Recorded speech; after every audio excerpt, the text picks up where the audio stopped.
Last, you're gonna need spinach. Large portion of parsley into the blender with the spinach. So that's the parsley. I'm gonna put some pineapple inside of it, roughly 2 tablespoons of pineapple into the blender. 1 medium-sized green apple.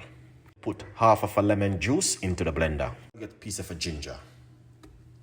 I'm gonna put some cucumber into it. 1 celery stick inside of it can make the difference. Pinch of apple cider vinegar in it. Roughly about 1/2 cups of water.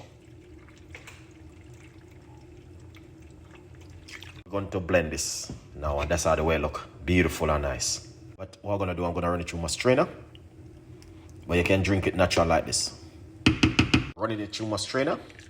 But if you want to have the 5 as I said before, you can have it as it is. You don't have to strain it. Yeah, that's how it look. Beautiful and nice. To pour it out.